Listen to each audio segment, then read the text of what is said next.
Hey, what's going on? Welcome to Pillow Talk with Dr. Boyce and Dr. Alicia Watkins. My name is Dr. Boyce Watkins, and I'm here with my lovely wife, Dr. Alicia. How you doing today, babe? I'm all right. How you doing? Well, you know what? I guess today is going to have to be called our COVID edition Um, because we've had a little we've had a little quarantine adventure this week. okay, do tell, boys. You tell. Yes, I've been locked away for a while because I got after our trip, and we told everybody about our trip last week, and a lot of you all were tuning in when we went out of the country. And during that time, I was healthy as a horse. Everything was great. We had a wonderful time.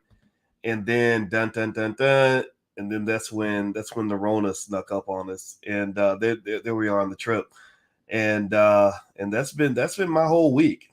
What's the week been like for you? well, I mean, it's been very confusing because I don't understand. Like, we were all in each other's space, in each other's space, all Mhm. together. Look at those pictures, okay? And how is it that you got coronavirus and I didn't? I don't know. I guess you got those strong African genes or those Gary Indiana genes. I have Maybe, no idea. It's maybe crazy. women in Gary don't get sick. No one else has it in the house. It's just you, boys. Yeah. But it's actually not been so bad. It's been a relatively decent week, and also I want to as we begin our conversation today, I want to welcome everybody to Pillow Talk with Dr. Boyce and Dr. Alicia Watkins. My name is Dr. Boyce Watkins. I'm a finance professor and also a black man, and my wife is a beautiful black woman who happens to be a full professor of social work, a licensed therapist, and also an individual who cares about her people as well. And so we like to have intelligent conversations against our pillow typically, but we're not against our pillow today since I'm in quarantine. Shout out the city that you guys are from. Shout out the city that you're from. And we're going to definitely jump into today's topic in 1 second. And I see Carolina already has some comments up here, and I see that in Rashida and Hector. And somebody says, seen the video titled in the session by far the lowest I've seen anyone stupid. So, okay, I don't know what that means. Anyway, so welcome to everybody. Welcome to all the intelligent black people. Welcome to all the people who love black people. Welcome to all the trolls who are sleeping in their mama's basements on a regular basis. And welcome to everybody to Pillow Talk. So I see Jacksonville, Cleveland, San Antonio, LA. I see a lot of you from different parts of the country. Let's see, Phoenix, Raleigh, North Carolina, Fayetteville. All right.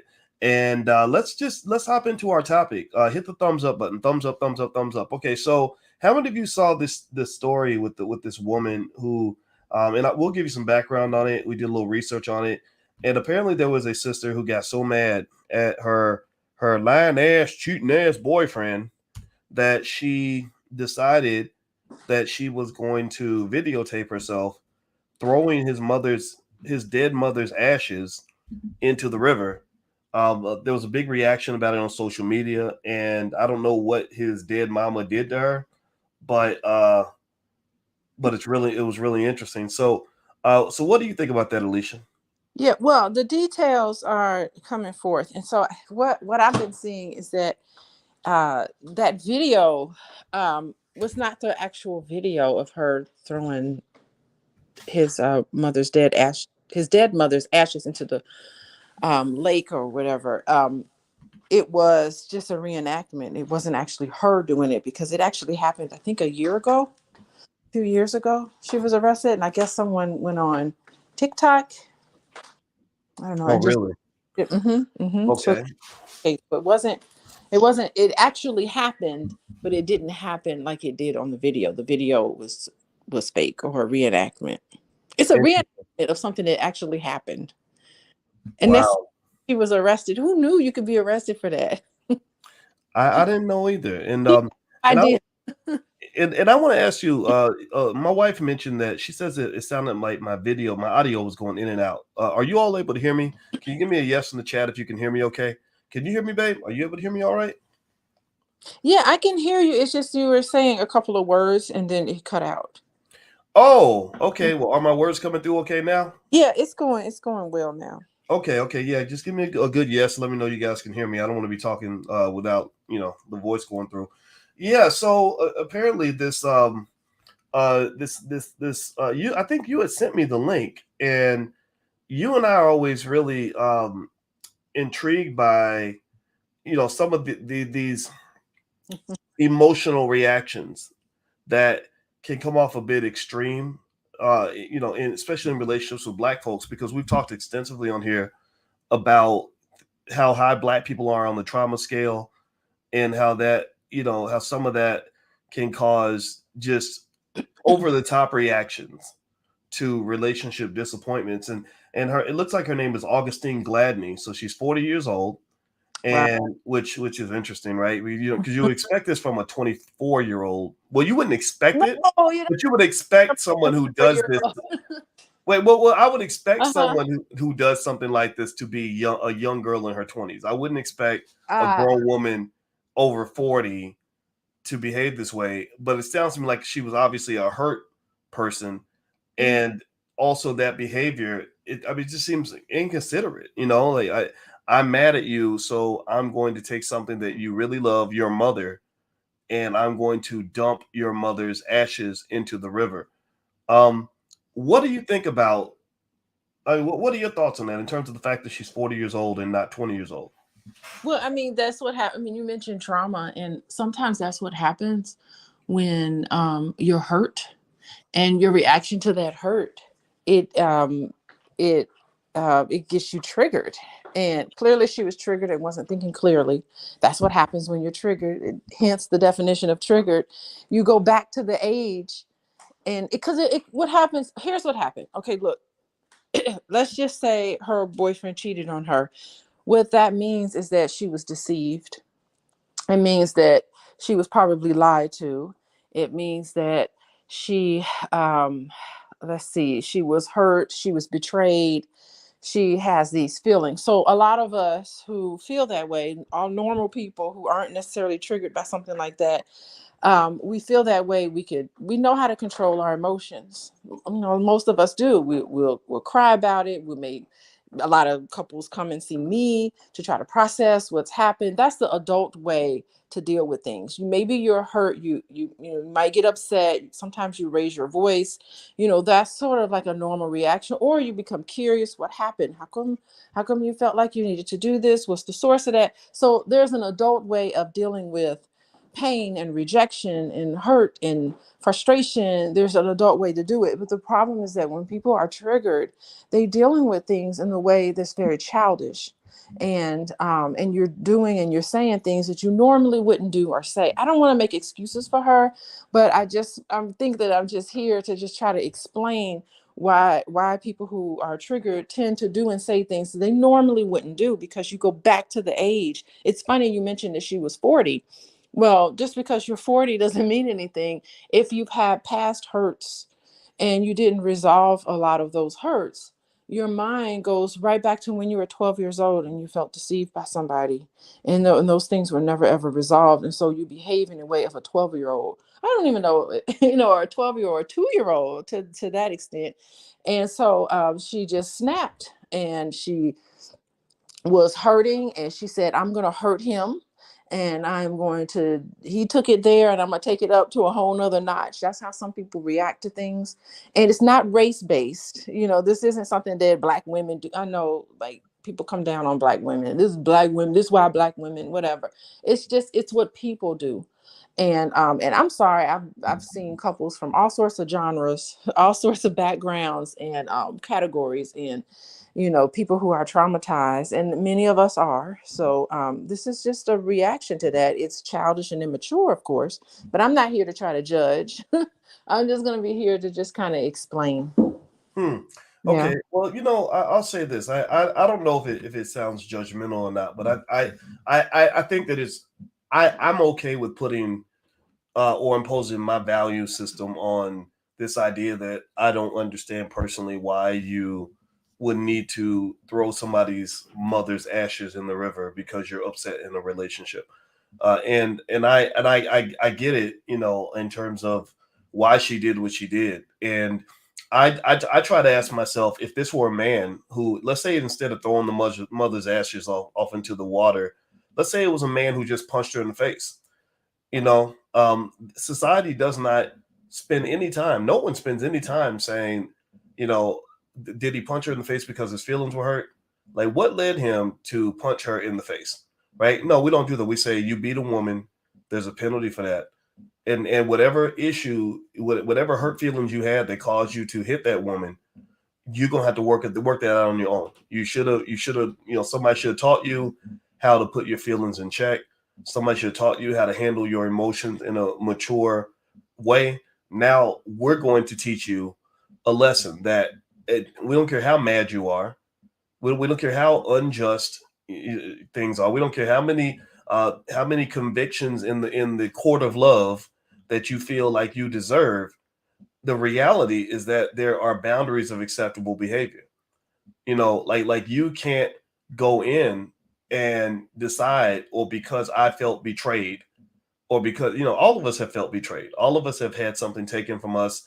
Whether you talk about somebody who was abandoned at the altar because somebody decided that they don't want to marry you. Well, they don't have to marry you. They never had to marry you. Or if you feel hurt because she decided she wanted a different man. A lot of men get mad because women choose a better man. Like there's a whole conversation on the internet scolding black women for having standards that are quote unquote too high. Like, her standards are too high. Well, who the hell are you to tell her that her standards are too high? Those are her standards. It's her right to have. Wait, are you upset because you can't meet the standard? Is that why you feel the need to sit there and watch video after video where you attack a woman for having standards that are too high?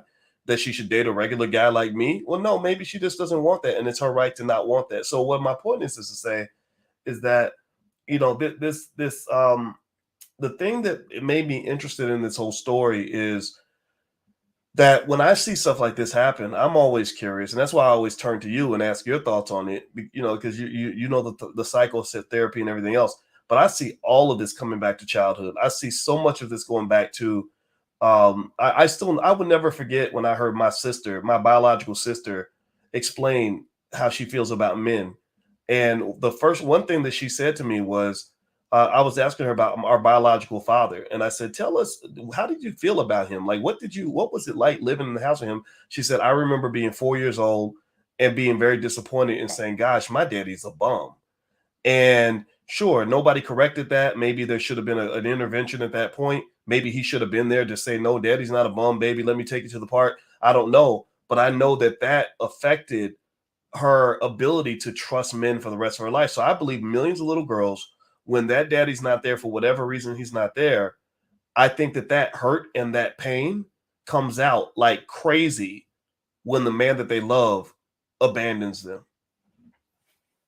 Yeah, so you mentioned several things. Like, one thing you mentioned is that you talked about the gendered response, that if a man did that, that it wouldn't have that outrage. I don't know. I'm trying to get to like what you're talking about with that, because she was arrested for that. I'm certain she probably faced criminal charges for what she did. I don't see anybody saying that what she did was okay because she was a woman. Like, I didn't see, because I did read some of the comments, and I didn't see anybody say, oh, she's a woman so it's okay. And if I don't know if there was any support for her behavior.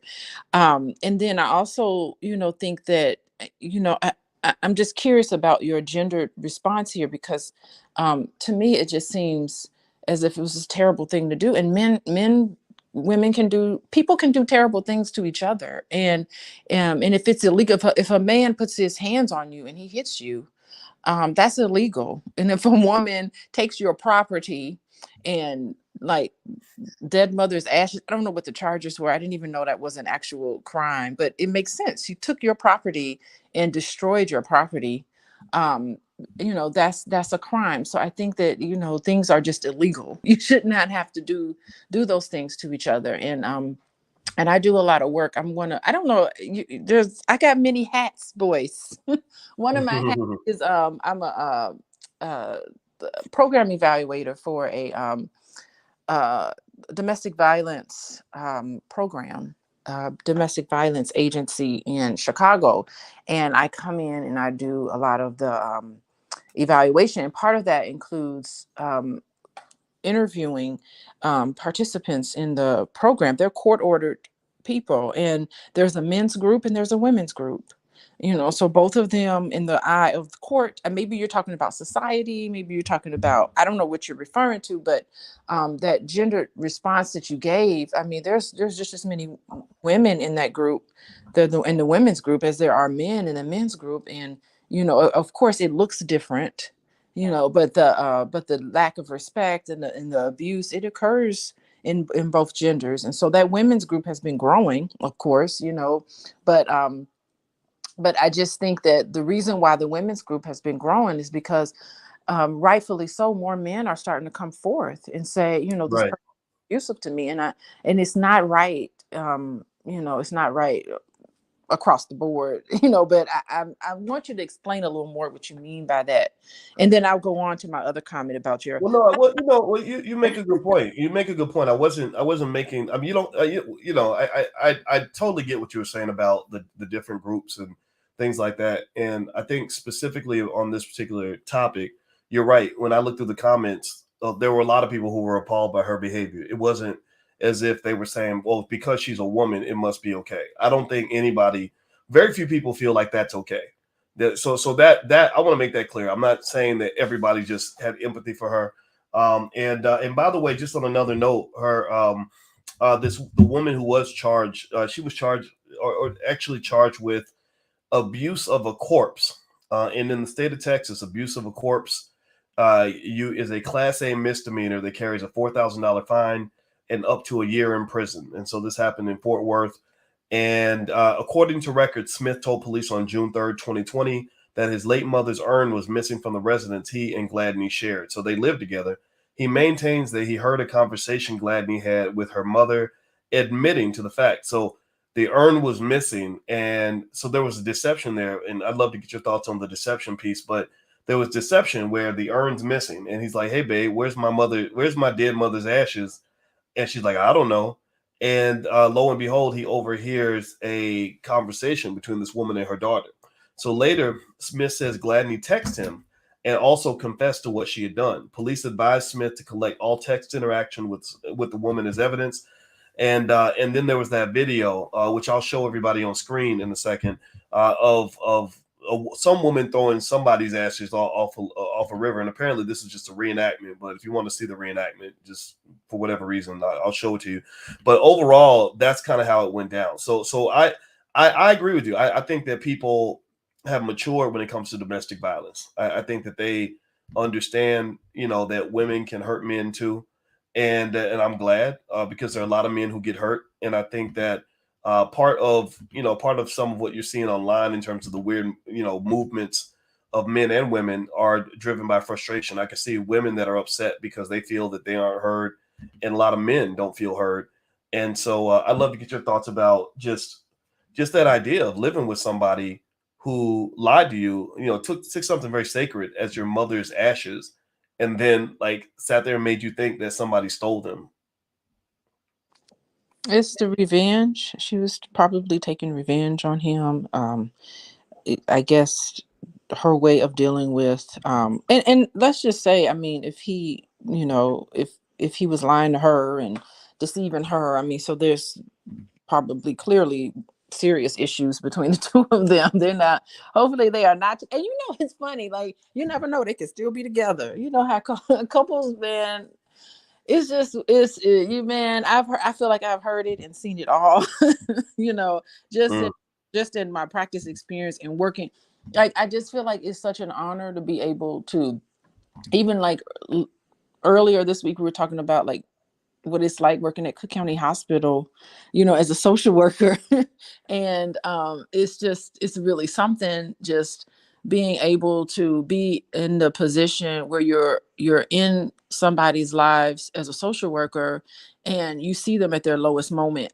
You see them at the time of crisis, and trying to help them respond in a way that's helpful, and just to be in a position, in a helping professional position, to be with somebody. I mean, these are, sometimes they are fully functional individuals and things just happen to them, and that's why they have to see people like me. And They're, great individuals. They do well in a community. They have a regular job, and then, something surprising and something really unfortunate happens, that surprises them, and it's a high level of PTSD among people, because it's like, good grief, wasn't expecting this to happen, and I need a place to process it. So, I have in my mind, I feel like I have seen it all in my 20 years of helping mainly Black people, but just people dealing with their issues. And so you were asking about the deception, and why people do what they do. And it's a bunch of different reasons. And I know you mentioned something about you were questioning, and what was coming to you was, thinking about maybe perhaps she didn't have a biological father, or any sort of father figure who stepped up to the plate for her. That could be, it could very well be that she didn't have, not only maybe was a male figure in her life not present, but maybe that male figure was abusive. It's possible, it's all possible that, there was something happening. And maybe for him, he's picked this lady who was this way, who acted in a way that was revengeful. So, he also has some onus in the way he treated her. So there's plenty of disrespect happening, between these two. And so, mhm, mhm. By the way, everybody, you're watching Pillow Talk with Dr. Boyce and Dr. Alicia Watkins. My name is Dr. Boyce Watkins, and my PhD is in finance. My wife's doctorate is in social work, and also she's a licensed therapist. And we're really interested in things like trauma, and how trauma affects the drama that we see in our lives, the financial drama, and also the relationship drama in particular. And so what we did was we put together some snapshot templates, some easily digestible tips and information you can take in to get rid of the drama in your own life, and the drama in your own family. If you go to boyceandalicia.com, we have lots of free resources. So whether you're trying to have a healthier relationship, we got you covered. Just go to boyceandalicia.com. If you want to actually have more money, anybody who wants to have more money, we got you covered. Go to boyceandalicia.com. I'm an expert on money. She's an expert on relationships. And also, we both extensively study trauma, the subconscious mind, and all the things that will help Black people live a better existence. And not just Black people, really all people, but we're both Black. So that's where we're going to start the conversation. So feel free to go to boyceandalicia.com. And also, Alicia sees clients on a regular basis, and her website is coachingwithdralicia.com. So if you'd like to learn more about her therapy business, feel free to go to coachingwithdralicia.com. She helps a lot of people. All right, so let me jump into something that I looked up, babe. I'm going to read this to you, and I want to get your thoughts on this. You ready? Go ahead. Mm-hmm. Okay, it's on marriage.com, and it says 10 ways to deal with disappointment in relationships. So here we go. I'm gonna start reading this to you. I'm gonna read about 3 or 4 of them to you, and then I want to get your thoughts. So feel free to take notes or respond to any point that you see. And I think this is important, because I think that in life, one of the best things I can say my parents gave me is they told me in the very beginning of my life that the world does not revolve around you. Now, sure, maybe I should have gotten, in some areas, I feel like I didn't get the same amount of attention that some of my friends may have gotten, that were maybe if they were an only child or in a different kind of household. But the benefit of knowing the world doesn't revolve around you is knowing that you can't throw a hissy fit and a temper tantrum every time somebody lets you down, or every time somebody doesn't give you what they think, what you think was owed to you, or that the world owes you something. And so even the world doesn't even owe you a good relationship, right? In my world, that was the world I grew up in. And so here's some tips on how to deal with disappointment that they list here that maybe can help some of us. One is, they said unrealistic or fantasy expectations can cause disappointment. In order to prevent expectations from leading you to feeling disappointment in your relationships, you can change your expectations. Um, they said terms like should be can create a lot of issues. Often, when people disappoint you, it is because you have overlaid upon them your vision of how you think things should be. You think your partner should be a big romantic, like the men you see on rom-com that you love to watch. when he doesn't display these characteristics, like bringing home a huge bouquet of long stem roses or whisking you off to a romantic weekend, you feel disappointment. But the reality is that you were viewing him through the lens of what these films were portraying as romance, and not through the realistic lens of who your spouse truly is. So what do you think about that in terms of just? I said I'd read multiple tips, but actually this first one looks like quite a bit. What do you think? Oh gosh, that is so true. It is almost like was it Jerry Maguire, that movie? When they were just like, you complete me. Like, oh Mm, my God, that is so unrealistic. You're never supposed to have a relationship where someone's supposed to complete you. You complete me. I am nothing without you. That is like that is definitely so unrealistic in terms of um having these expectations. And it's so funny because I talk about it in my in that course that I've taught, and that's available for anybody. But that course on expectations in terms of getting married, and part of it is having, it's implied, like these implicit conversations need to be explicit what the reality is. And and to have somebody to say like, you complete me, and I'm supposed to have a big bouquet of flowers to romance me. Or for what a lot of men think is that, okay, when I come home from work, I want my wife to have dinner cooked with an apron on, because that's what you saw on television, or what you saw in movies, and how things should be. It's really just being real, and and sitting down and having very a very decisive conversations about, okay, what is our life going to look like? What are we going to look like every single day? And having that, not to say that you'll never get flowers, but why do you have to have them, and why does that have to be the case in relationships? Yeah, so it is a module that I teach in the preparing to be married course. Yeah, I love it. hmm. Well, one of the other things that they talk about is they said you should verbalize your expectations. That nobody's a mind reader, and Yeah. your partner cannot know what you expect from them unless you tell them. Bingo. Like, it's almost it's so funny how I'm just like, not only that, like, why can't you just know what I mean? Why can't you just read my mind and just all of a sudden assume? And so we kind of think that because we fall in love with somebody and we have so much in common, he's supposed to know what I want. I'm just like, many times I'm just like, I can't read your mind. What is it that you want from me?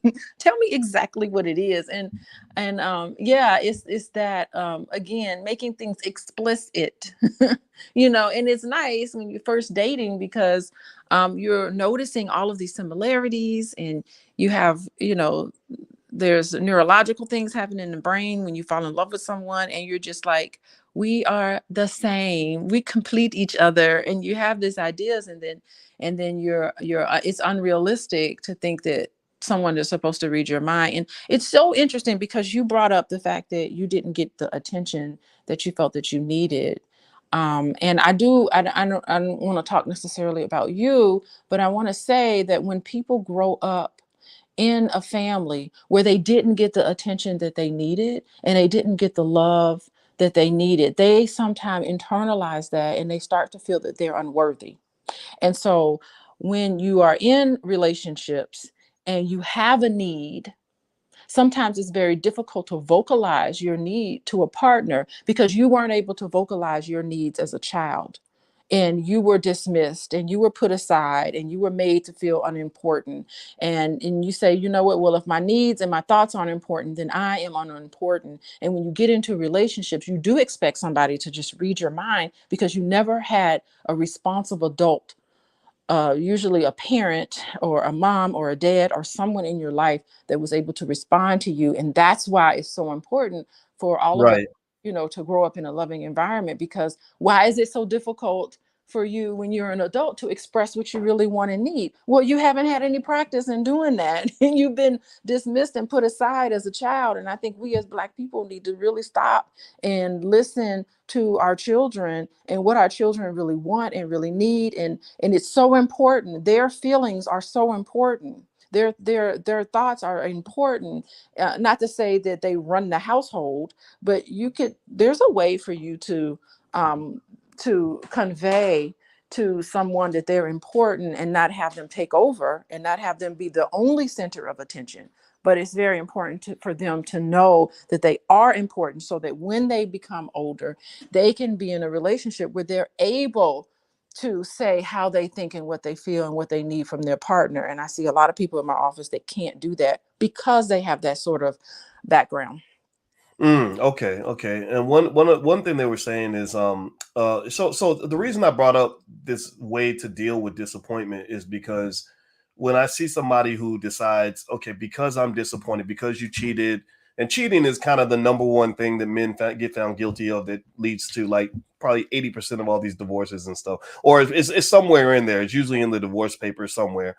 You know, and I think that it's but I think you can include that in the category of all the different areas where people, whenever somebody acts out in a relationship, when a man acts out, when a woman acts out, it seems to me that a lot of times it's because the partner did something that they did not like, right? You know, you may not have cheated on me, but maybe you disappointed me in some other way, got on my nerves, did something I didn't like, and there are appropriate ways to handle things. There are boundaries, and one of the things that I think is important is anybody who wants to stay out of jail and not ruin your life or not end up in crazy toxic situations is you have to find a set of coping mechanisms.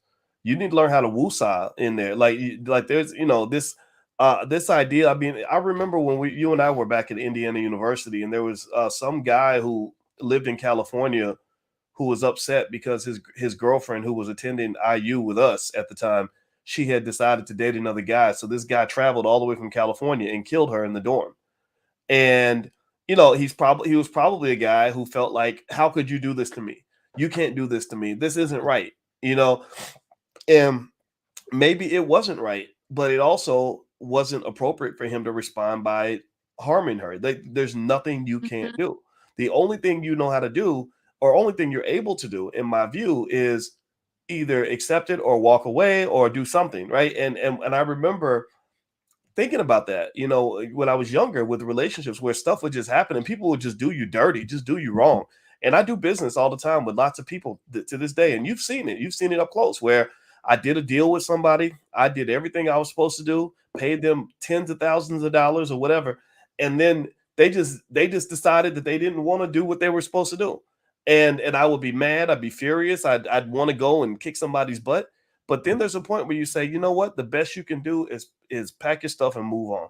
The best thing you can do is take all that energy, you know, and this is true, I think, in relationships and love.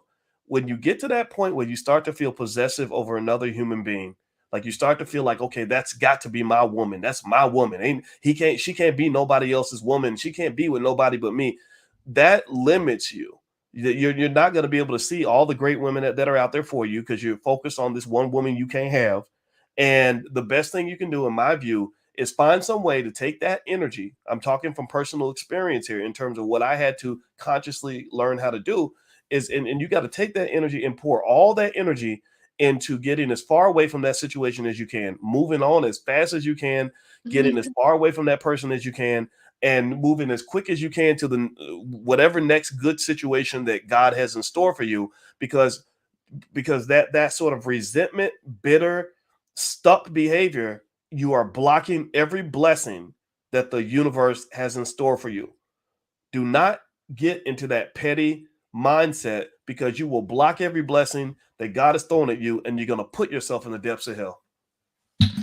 Okay, yeah, you mentioned about uh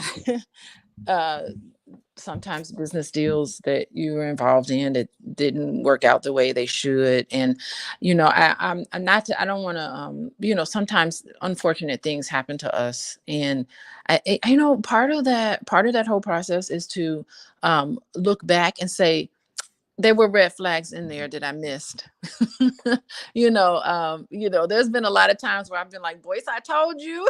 Like, what did I miss? What is it? It's being able to have that sort of ability, because people tell you who they are. They always tell you who they are. And what is Maya Angelou said, you must believe them when they tell you who you are. Little Yep. girl. And you know, you can't not tell who you are. And so it's that trustworthy behavior. When you see that, like, that's them telling you who they are. They're just somebody that you can't trust. And so when you're in a business deal, of course you can be blindsided by things, but you look back on that and say, golly, there were red flags that I missed. That this person did me wrong. I gave them a chance. And you know, sometimes it takes a little bit of discernment. And then you have to say, God, why did I miss that? You know, that's what I always do. When some people, there have been people who've done me wrong or whatever, and I'm not going to kill them or do something awful to them. You know what? Actually, it's mentioned. You said move on. When people do me wrong, I really do pray for them. I pray. I want them to have, because I want to forgive them. Like, I try to get into forgiveness where I'm just like, okay, I'm gonna pray for them. I wish them the best and in life moving forward. And they're out of my, and I'm thankful, always thankful. Okay, this person showed me who they are. I'm going to believe them, and I'm going to first reflect on that experience and say, what did I miss? What is it that I missed? What did I miss? You know, to process it. And then second, I'm like, you know what, goodbye to you in this situation. I wish you well. And I Well, always do that in those situations. by the way, everybody, if you could hit the thumbs up button, thumbs up, thumbs up, thumbs up, share, subscribe. You're listening to Pillow Talk with Dr. Boyce and Dr. Alicia Watkins. My name is Dr. Boyce Watkins, and I am a financial scholar. My wife is a social work professor, and we like to help people. We love helping our community. And if you want to know secrets to a drama-free life or ways to deal with the trauma in your life so that you can have the success that you want in your life, in your relationships, in your finances, and everything in between, there are free resources at boyceandalicia.com. So feel free to go there and get on the email list. We want you to be smarter.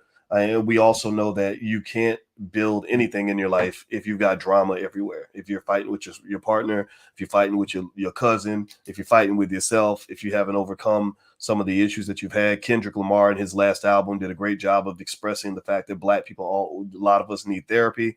And so we want to help with that. So if you guys want to have an interest in any resources that can be of support to you, feel free to go to boyceandalicia.com.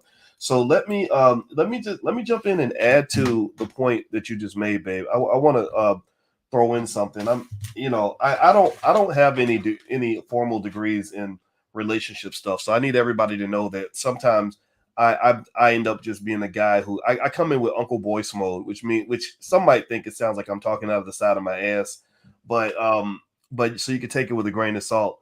But one of the things I can tell you is this: one thing that I know very well is I know investments. I probably have I don't even know how many hundreds and hundreds of investments I have at any given time. I'm constantly investing.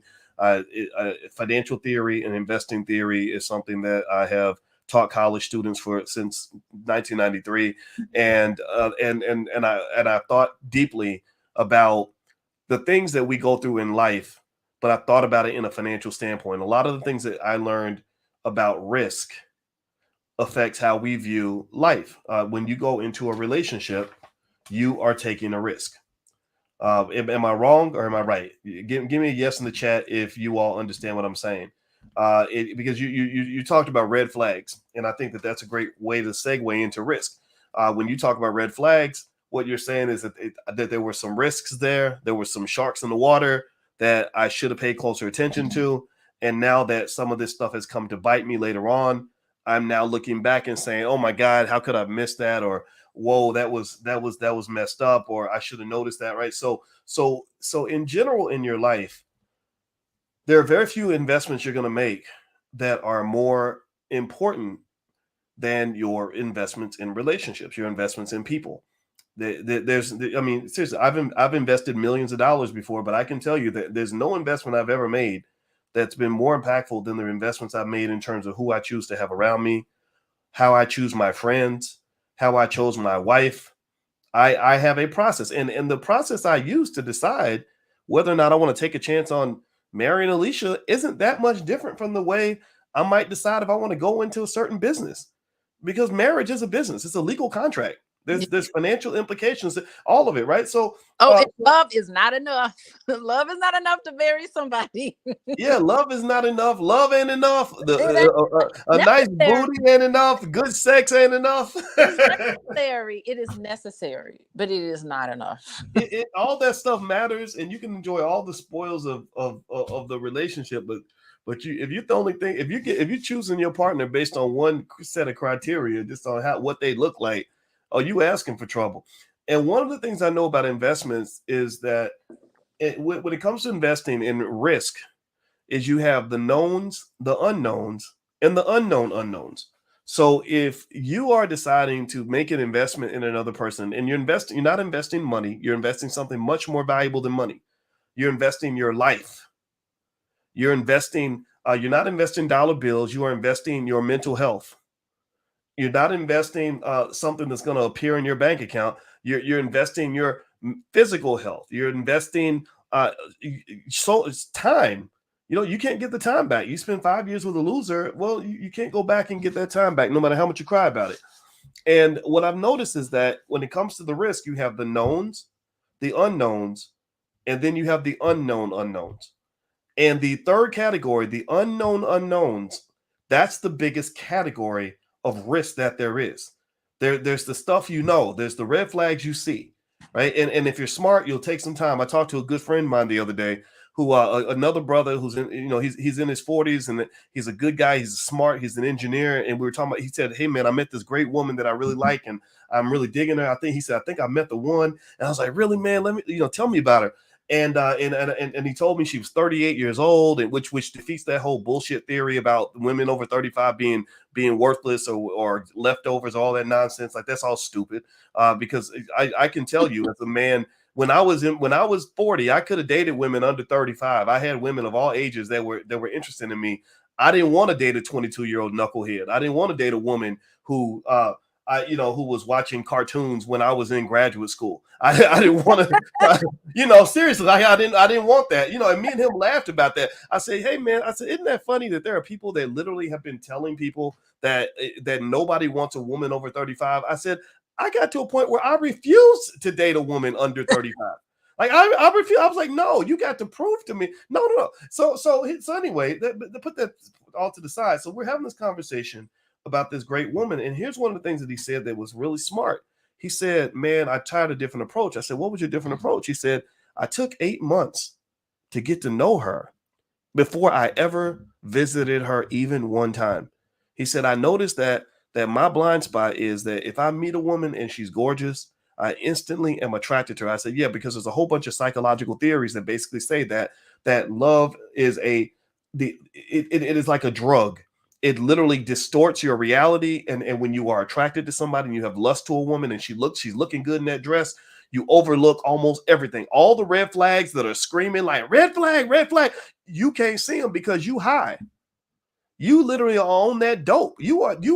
Like God, like these endorphins have attacked your brain to the point where your whole reality is distorted. So he said, I spent 8 months getting to know her before I ever met her in person. And I think that's so important because that deals with that first layer of investing. When I said the knowns, the unknowns, and the unknown unknowns, a lot of people don't even have the knowns in terms of assessing the risk of their relationship because you didn't even take time to get to know that person. They met you on Tuesday and they're in your bed on Saturday. What the hell you think gonna happen? You ain't even taking the time to even know what the red flags might be because you too busy trying to figure out how good the sex is gonna be. And then once the sex hits you, then kaboom, it's over. It's over. You're not gonna start noticing the red flags until about month 8.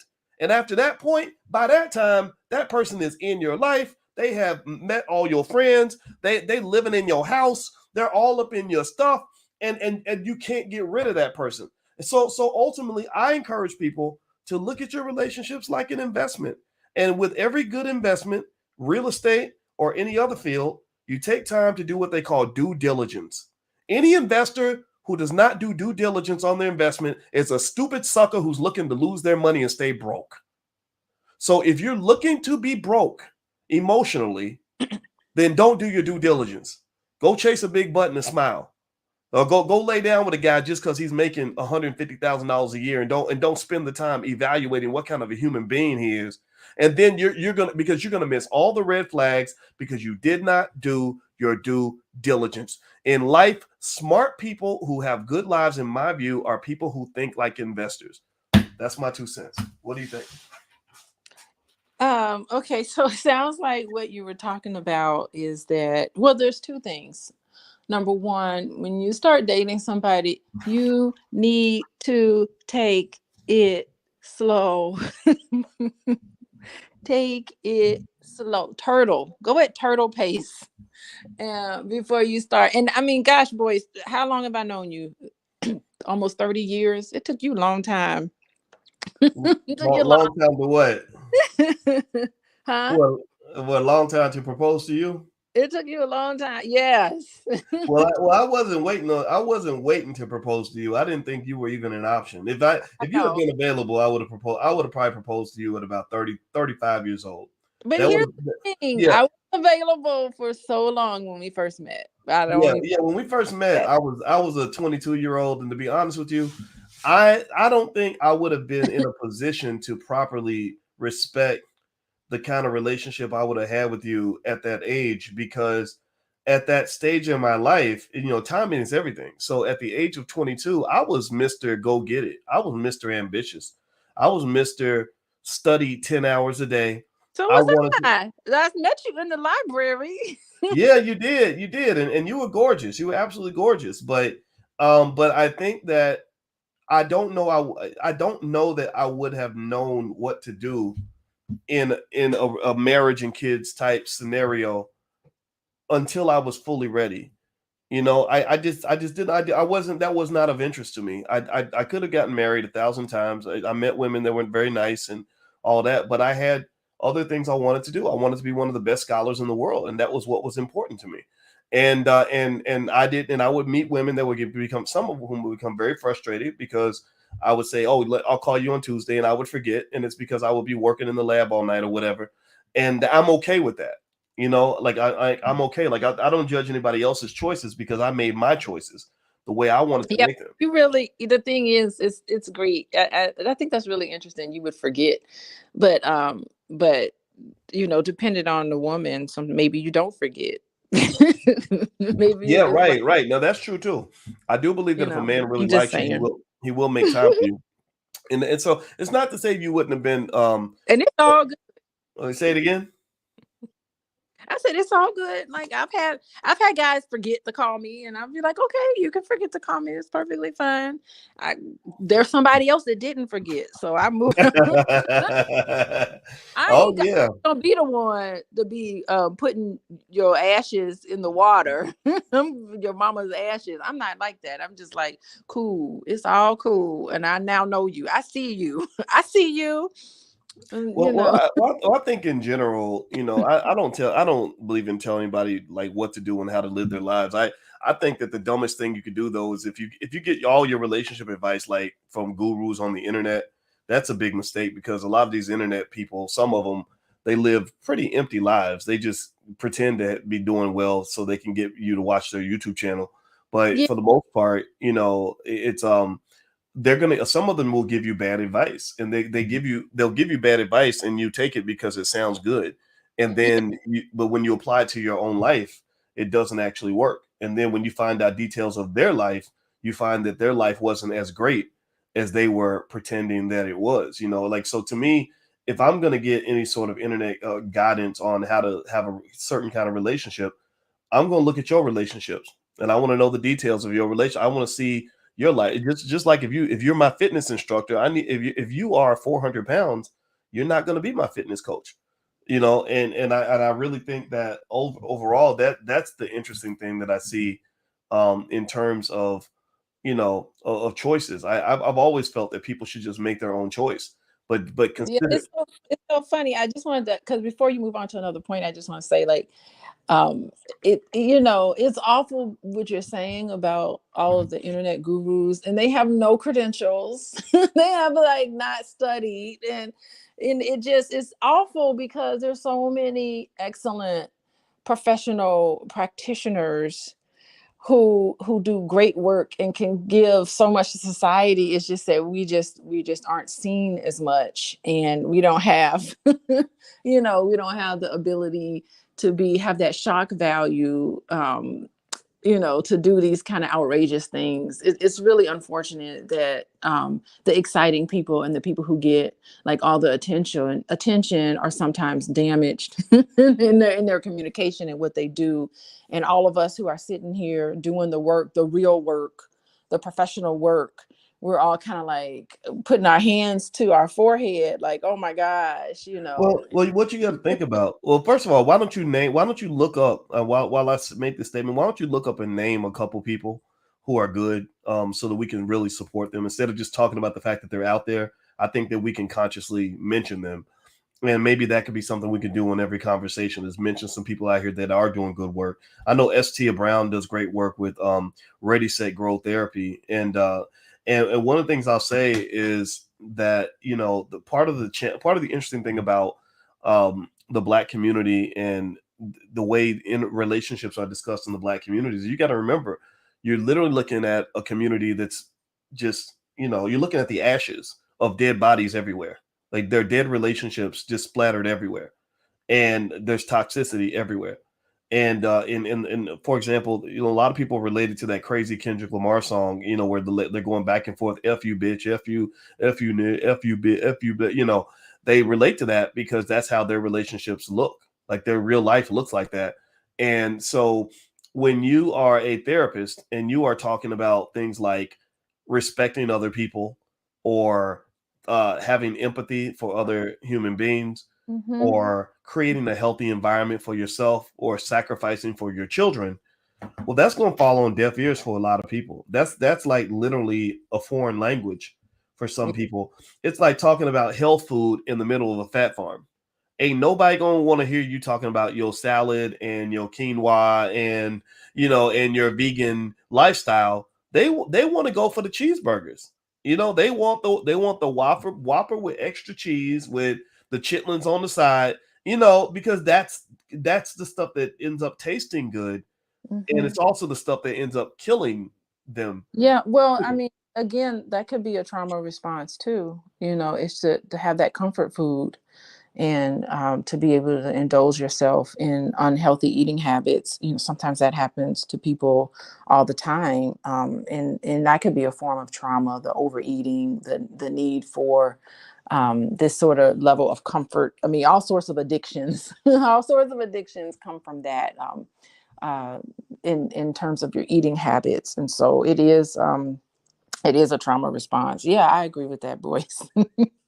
Yeah, yeah, yeah. I think that's what you're looking at, right? And then also remember that you have different age groups as well, right? So if you are 25, you probably can't really say a whole lot in terms of relationship advice to a 45-year-old that they need to be listening to, because a 45-year-old and a 25-year-old are just have different experiences and are going to see the world in different ways. And so if you look at for example, the late Kevin Samuels being 57, remember, there's a big age range between, say, 22 and 60. That's a 40-year gap. So there, at the very least, you can make an argument to say that a one size fits all model of relationships is not going to be appropriate, because the way that I was supposed to date when I was 25 is different from the way I was supposed to be dating when I was 45 or 50. And also, and again, I don't know about Kevin's dating situation, but I knew I was really kind of stunned by the way Kevin died in the arms of a 32-year-old that he just met, because I remember thinking to myself when I was in my 40s, I'm getting older and I don't want to die next to some 30-year-old lady that I just met the other day. And I remember specifically thinking about that because I had young women that still wanted to be around me. And I said, what if I get, my blood pressure is going up? What if my old ass have a heart attack or a stroke and I need somebody to haul me to the hospital? I said, I need an OG type of woman next to me who's really going to make sure I'm straight. I need a Black woman that knows what the fuck's going on, not some lady who's going to start flipping out because I was her sugar daddy. Like those sugar daddy relationships, they're fun, I guess, when you're younger, or when you're, when you're like 30, 35, 40, or whatever, that can be cool. But I think when you get like in your 50s and your 60s, you got to kind of have a plan B. And this is not new. Like, this is not like, it was almost like a tragic comedy, but not funny though. It wasn't funny, but it was tragic in the way Kevin died, because it was just like that Jack Nicholas movie. If you remember, what was it called? Do you remember that movie? So, It's as good as it gets. Yeah, yeah. where he was like the older guy who's like, why would I, let somebody put the noose around me? I'm rich, so I'm gonna run around with young, beautiful women, and just change women like I change my underwear. And he was living that life, and he didn't want to settle down with a woman that was closer to his own age, because he thought any woman over 35 was gross, right? But yet he was like 60, and then Yeah. one day, yeah, On, and then one day he has a heart attack, yeah. and he I oh, think go ahead. I think you're right, and I think his own ability. It's his own ability to. I think a lot of people have a hard time embracing the fact that they're getting older, and that's why a lot of individuals, women and men, feel like they have to attach themselves to youth because they have a difficult time coming to terms with their own progression in terms of age. And I think that's wrong. I think that you should embrace, however or whatever age you are, you should embrace that, because there's wisdom that comes to being older. Those gray hairs can give you can give you wisdom, and it's something that you're an elder to, so to speak, and you have all this lived experience, and I think it makes you extra special. Not to say that when you're younger it's terrible. Younger individuals, there's benefits to being younger, but there's also benefits to being older. And so I don't want to get into the ageism thing, but I think it's just like some people have a very difficult time coming to terms with getting older. And part of it is society, because we talked about gender. A lot of it is put on society, that men are demonized in our society in a lot of different ways, because there's a lot of women, just like the urn the urn situation that we're talking about now. Women do a lot of awful things too, but it comes back to how we look at people who are up in age, and do we see them as somebody with wisdom and to be respected in our community, or do we just only think youth is what's important? And that's something for us to take a look at. Yeah. Hmm. Yeah, well, I think that's an interesting point you make, because I think that definitely when we talk about the way we view women, the idea that we think younger women are more valuable because they're physically younger and more attractive in certain ways, that right there is a little bit interesting, because that's I mean that type of beauty is fleeting, and it's almost like it makes women into almost like disposable napkins, that okay, you're good till you're about 30, 31, 32, 33, and then at that point we start looking for a younger model, and we just kind of recycle out. And I think that that's kind of a huge waste in terms of seeing the overall value that a good woman can bring to your life. And I would say that at the same time, though, I think that there is space for people to be free, to be honest about what works for them and what they truly want, right? So I would not necessarily fault them. Like, if you showed me a 50 something year old man who says, "Look, I like dating the young women, and this is why," I'm not one to sit here and say, "Oh, what's wrong with you? That's so stupid. How could you be attracted to that?" I get it. I understand, what you might be feeling, and I respect it. I just would encourage men to not do things because that's what everybody else is doing. Like, I think that's the part about, some of these the this cliques or cohorts or groups or manosphere type spaces, is that a lot of these men don't know who the hell they are. They're not thinking strategically, because you're thinking like a mob, you're thinking like a group, you're just literally trying to fit in, right, to what everybody else is saying. And I'm gonna tell you, some of these guru people that have you fitting into a cult, they're Mm. not going to be there for you Mhm. when their horrible advice has messed up your life, or when you have, trying to be Mr. Macho Man, have thrown away the best woman that you ever met, because you're trying to go chase some hot thing down the street. They're not going to be there for you as you try to repair your life, or you're trying to find the peace and happiness that's going to really work for you. And I think that's the part that I would challenge men on is I see a lot of groupthink and I see a lot of simple-minded think. You know, like when you have hard and fast rules, like just some of the things that would just come out about things that people would say about single mothers, absolutely insane. You know, so you're literally going to eliminate every single woman you meet who has children. And number one, you got children yourself. You know, let's not forget that. Number two, you might have had a single mother. That tells me you're a stupid person. You're not smart enough to at least say to you could say, look, I have a preference. You know, hey, I don't really know if I necessarily wanted to take care of kids yet. I'm not ready for that. I get that. That was my life. I made those same choices too. But when you get to the point where you make hard and fast rules and you're simply repeating what somebody said on a fucking YouTube channel, you have got to be the dumbest human being to ever walk the face of the earth. And I'm not telling men to make any choice that I've ever made. I'm just saying don't be stupid and don't be a follower. Be a damn leader. Like if you want, I mean, really, if you're talking about really the essence, in my view, the essence of manhood is be okay with being that man who says, look, I know what the rest of y'all are doing, but I'm gonna be over here finding my bliss. My success in life came from me looking at what all the other men were doing and saying, you know what, y'all have fun over there. I'm gonna be over here because I thought about it, and this is what's gonna make Boyce happy. This is what's gonna work for Boyce over here, and I could give half a nickel of concern about what you think about the choice I made. You know, and I make that point loudly, and I'm gonna stop talking because I want you to talk. I want you to respond, or you can take it to wherever you want to go. But I make that point loudly because the louder the voices got, that from guys who I think perhaps naively were following the crowd in terms of when Kwame Brown was making fun of me for getting married to you and everything else. I became that much clearer in saying, like, no, don't be stupid. Make a choice, be a man. Learn how to make your own decisions. Stop following the crowd. There's nothing I have less respect for than a man who cannot formulate his own ideas and his own perspective and his own philosophy. When you say something to me, and I know that the reason you're saying it is because you heard Kevin Samuel say it on a YouTube channel, that tells me you haven't thought at all about what's going to work for you as a man, which means you're going to be just like 10,000 other men that I have known throughout the years who all did what everybody else was doing and ended up in a ditch. Don't end up in a ditch.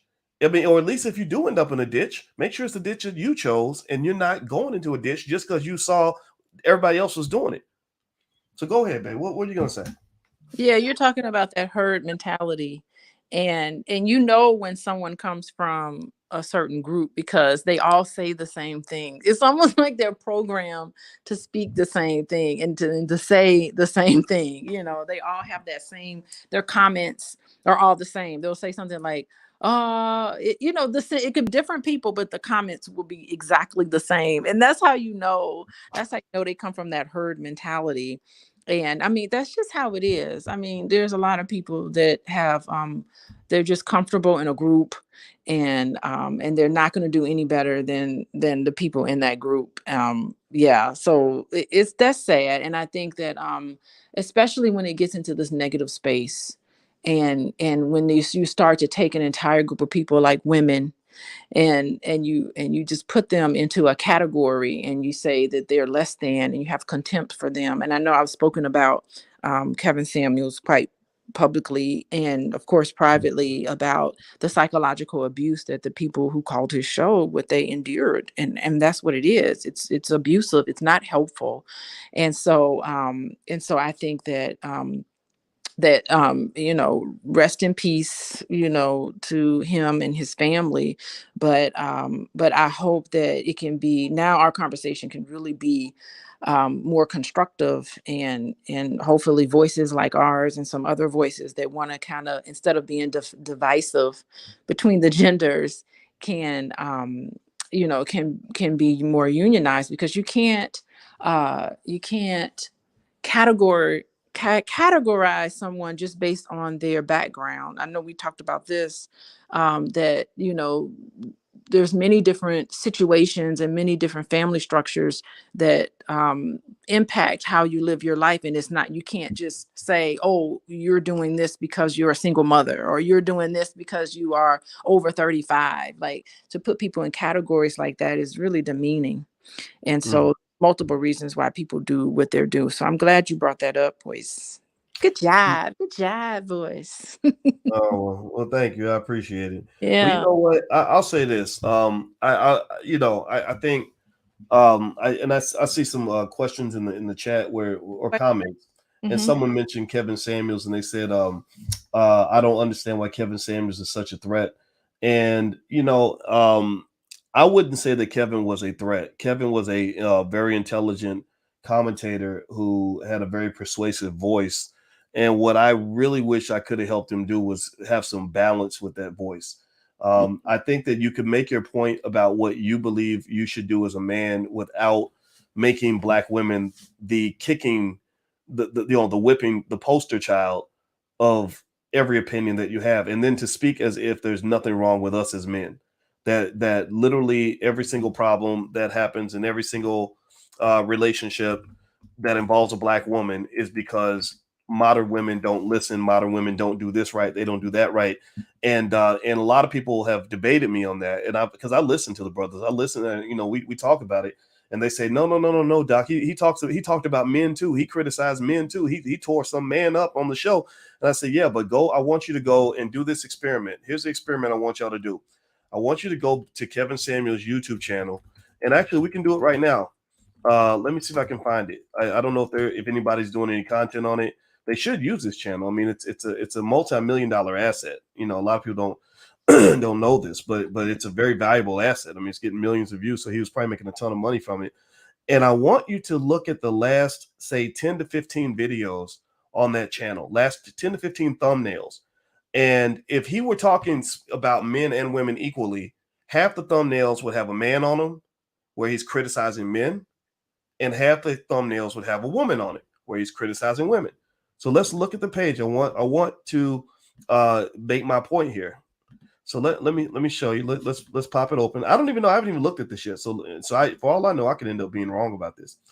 All right. So let's look. First title: You Modern women are. What? Can you hear me? Yeah, I can hear. You know you're not wrong.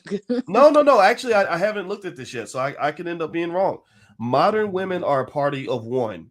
That's the last video that he did before he passed. Rest in peace. And it's an unhappy black woman with holding a birthday cake where she's very sad because she makes bad choices in her life. The next one, the self love of modern women. So it shows a woman selfishly loving herself. Let's see. Worst wife ever calls in for dating advice. So that's woman. So far, we're 3-0. 4. Worst wife ever calls in for dating advice again. Over 40 dating sucks for modern women. Next title: Conversation with the lead attorney in Miami. That one, I guess that's his special guest. I don't think he was bringing the lead attorney in to attack him or tell him that he was going to die alone or that he's that he's leftovers. Let's see. Next, modern women charge for submission.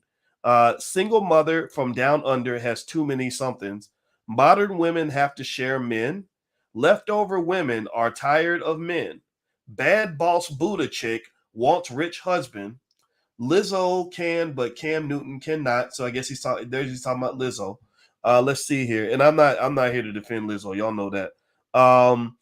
Let's see. Here's another. Cam Newton triggers bad boss bitches. He does a live Q&A from LA. Why are modern women running away? So I'm supposed to settle for a regular dude?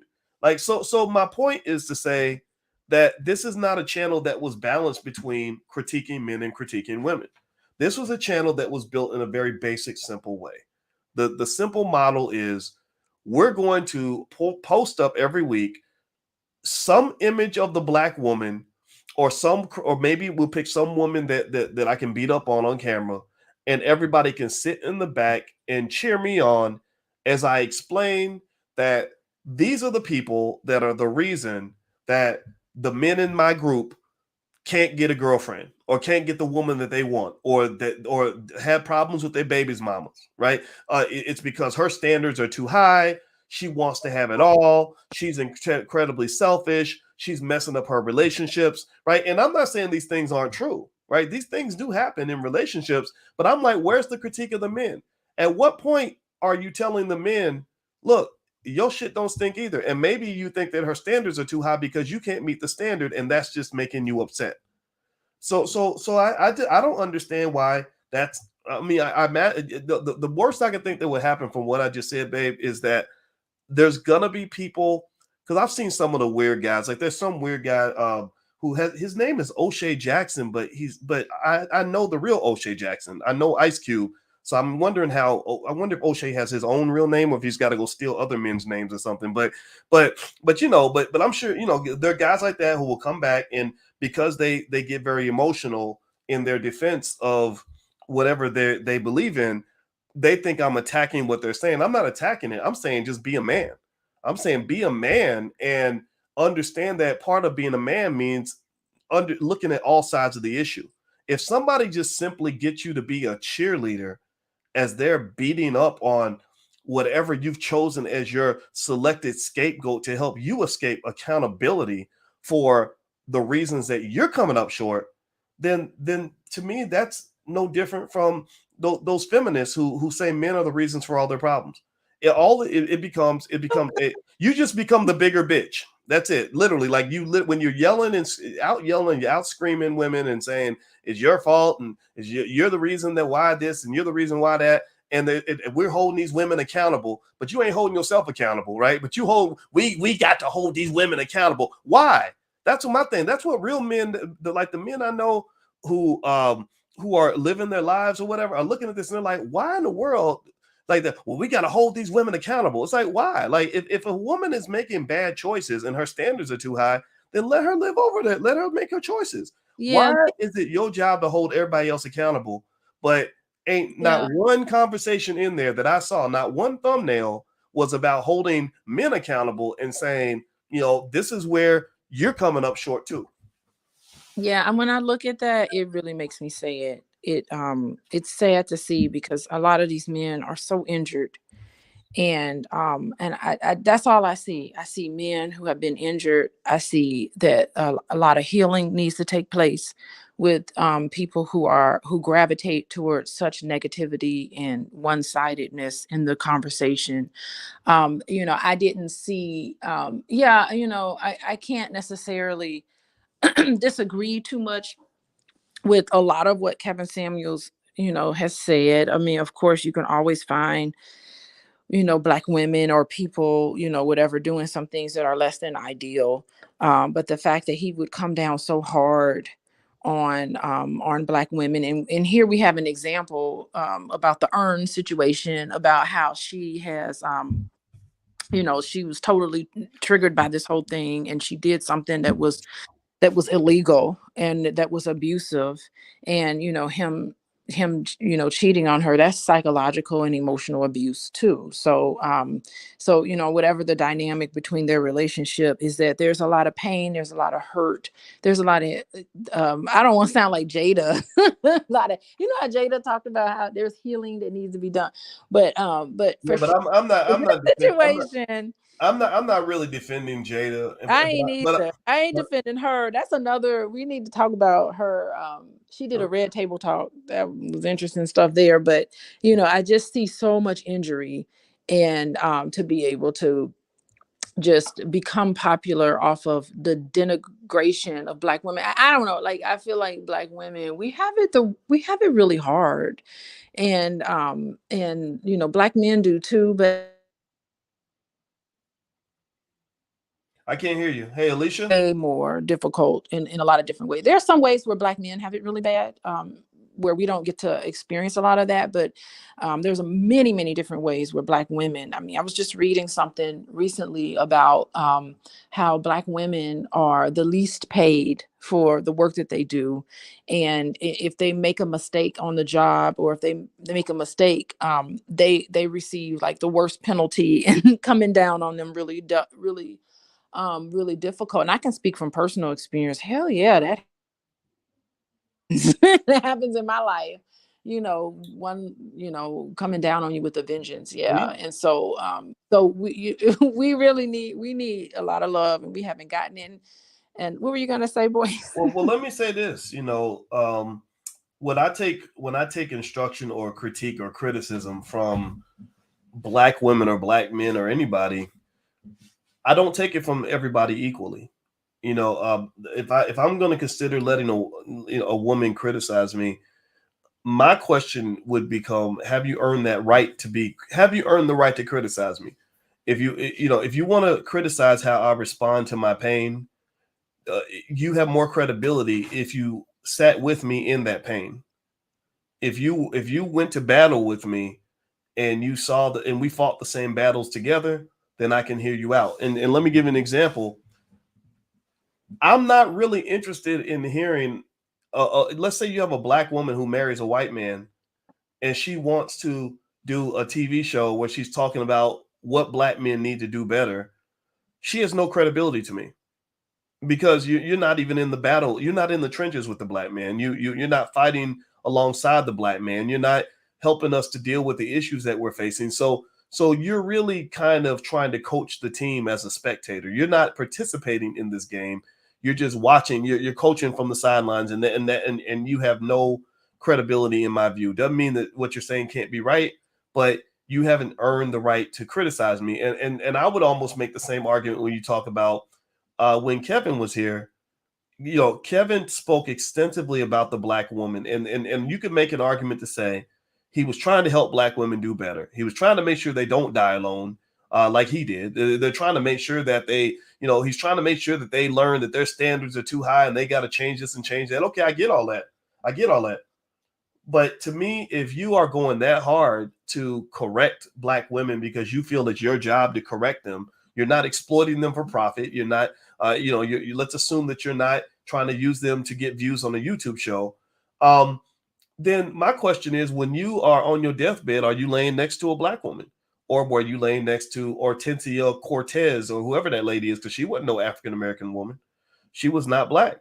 So how in the hell are you telling me you're preparing black women for what they need to do to impress high value black men for marriage and all these other things? And you're not married to a black woman. You're not really, it doesn't appear that you're dating a black woman. It doesn't appear you have a solid relationship with a black woman. It sounds like you're laying down with ladies you met 24 hours ago who might be hookers, who are not even black. That unfortunately, the reality is that undermines your credibility quite a bit, because I would never, ever, ever let a black woman who only lays down with white men tell black men how we need to change our behavior. I would never allow that. And so if I'm not going to allow it from a woman, I'm not going to allow it from a man. Yeah. And I think that's what the community sees, and I think that's a point that needs to be made. Yeah, and even so, um, if you want to help somebody, the best thing you can do is have empathy for them. And if you want to help someone, the best thing you can do is have a positive regard for that person, a nice, honest, positive regard toward that person in a way that is respectful. It's the best way to help somebody. It's ground one on on how you help someone. And I think that the contempt and a lot of the negativity and the some of the meanness that came out is definitely a place where you just can't help anybody when you're mean like that to them. Like it doesn't work. What you're doing is you're making fun of them, and you're putting their uh their pain on display for a profit. And I think that we as a Black community, we deserve better than that. Much better to profit off of our demise and to make fun of us and put a spotlight on the worst of us and not see the beauty in us. It's almost like, I mean, it's worse than what whoever you slept with, it's worse than what any white person has ever done to us. It hurts more when it comes from us. Um, and I think it's really unfortunate, Boyce. Yeah. Yeah. Well, that's what it is, and I think that I would encourage anybody that wants to be pro-black, that's pro-family, to understand you can't be pro-black and constantly attack and berate the black woman. You can't do that. You can't be pro-black and be anti-black family. Um, you Or know, Black man. I mean, there are a lot of people out here that I've seen talk terrible about Black men this and Black men that. Like, what is that? And I yeah. mean, I've heard awful things said about you boys. It's just like, First of all, most of it ain't even true, and half of it is just, um, it's just mean. I don't know what to say. It's just mean. It's just mean. Well, that comes with the territory. Yeah, Like every now and then I'll get the flare ups. The Kwame Brown types and others that become obsessed with what I'm doing, and that's really just people seeing what you're doing and they want to, I guess, imitate it or have a piece of it or whatever. And I guess that's life. And and it's easy for me to just continue to be me and continue to do what I'm doing because I just truly don't care. And one thing I learned about the internet over time is that it's a place where a lot of the toxic energy tends to come out because it's nothing for somebody to just hop in the chat and make a crazy comment real quick or make a stupid comment or say something, say you're fat or you're ugly or you're yeah, it's stupid. like, say it to me in my face. Say it to my face. They ain't gonna say it to your face. Right. Or That's what or they do. actually what I've done actually though, what I've done actually where very few people take me up on it is when Kwame Brown, for example, had so much to say about our wedding and he had a lot to say about you. Never met me or whatever. And then you have these weak little guys using words like simp when 90% of them are simps anyway. It's so what I did was I reached out to him. I said, I know you're 7 feet tall and I'm not. But I would have no problem coming up to you and looking you right in the eye and having a man-to-man conversation. And we've appeared since then. We've had 2 or 3 events where we've both been invited at the same time. And each time they always ask me, they said, "So are you okay? What if he's in the room when you're there?" And I'm like, "Well, I have no problem looking another man in the eye and talking to him directly, but I'm not gonna chit chat over the internet like a little teenage girl. Like I'm not doing that. Because I'm a grown man. Like and as a grown man, it's like I will sit down with you. If you have an issue with me, then sit down, look me in my eye, and tell me what the issue is so we can figure this out as men.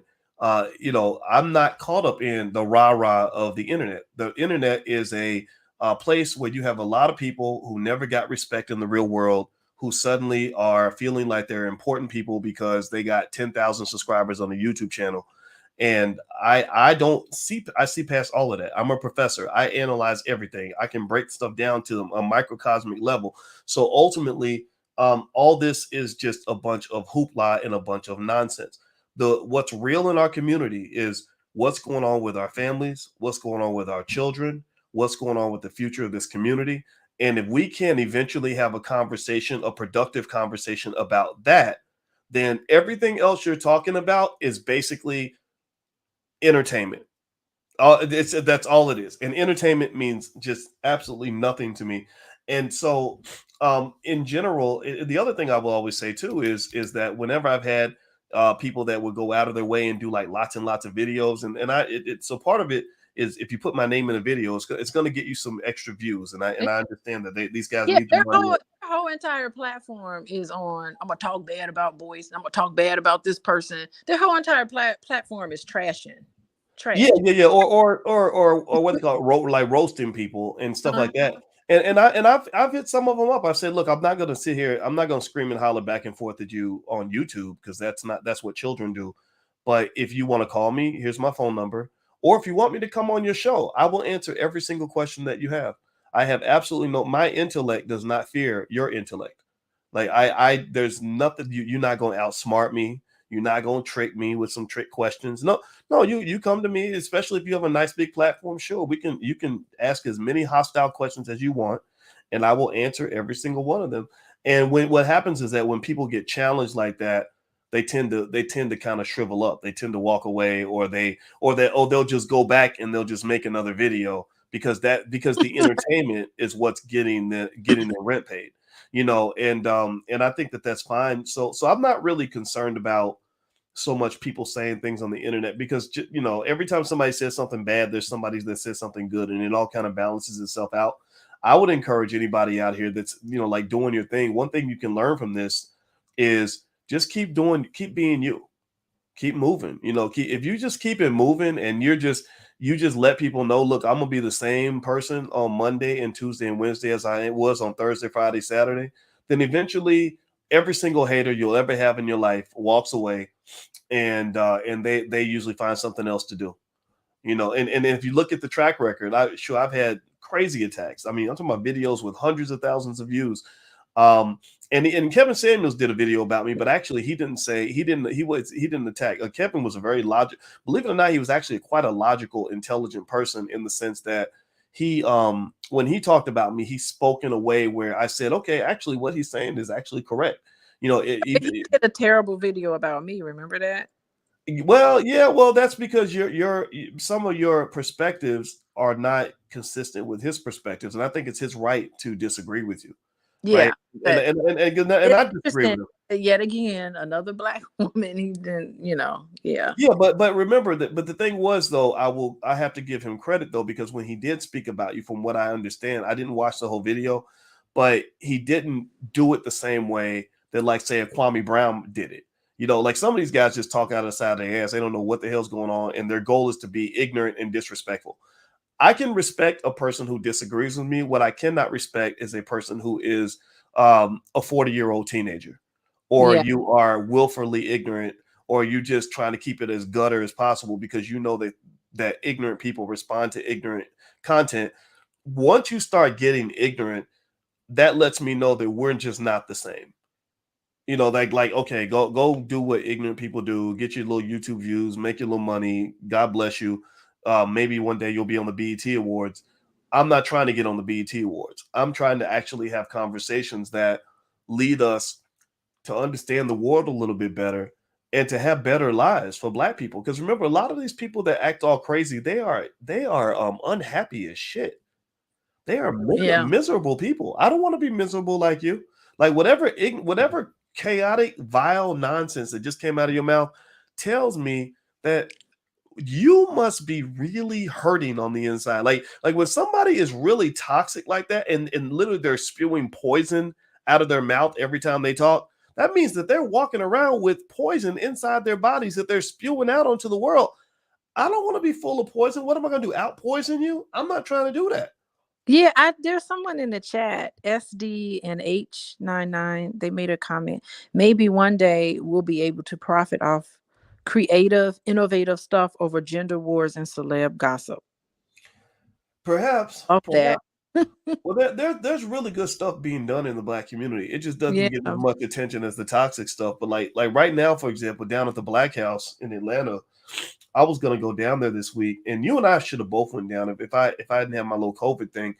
But they had this great like 4 day like homecoming at the Black House, and it was full of Black people who want to love each other and help each other, and they're doing projects together. I cannot wait to go to Atlanta and get involved they're making movies down there. They're building a Black owned film industry, and I just that excites the heck out of me. Like that. Mhm. So when I think about the stuff that really gets me going and gets me passionate, I'm thinking about that. All the things that represent Yeah. seeds of possibility for the Black community. I love that. Everything that represents division and civil war and nigga, you ain't this and all that. Tearing it down. Yeah. Yeah, that stuff that's like, no, we have enough of that. Yeah, I don't even care about any of that. like I'm tired of that, man. I want to be part of the healthy side of the Black community, the side that's winning. I don't want to be hanging out trying to argue with losers all day. Who wants to do that? So that's my two. I love it. What you say, babe? I said, I love what you're saying. Yeah, more positivity. We're gonna have a fun summer, boys. I can't believe you have COVID. This is like so crazy. How Yeah. What? possible? I was all in your face. I We were know. like, I know. we were You smooching I totally supposed to everything. have my COVID with me. We're on our anniversary trip and we were smooching. We were smooching all the way up until when you got sick. Well, how did You didn't even really get sick. You're kind of we went for a run. Like we've been doing stuff. I just hate that. the fact that I have COVID? I know I it's miss crazy. you. You're like, we're apart. I can't even hardly sleep at night. Yeah, I haven't had a spouse in a week now. It's kind of weird. I I like to have know my wife back. it. This What'd ain't you say? right.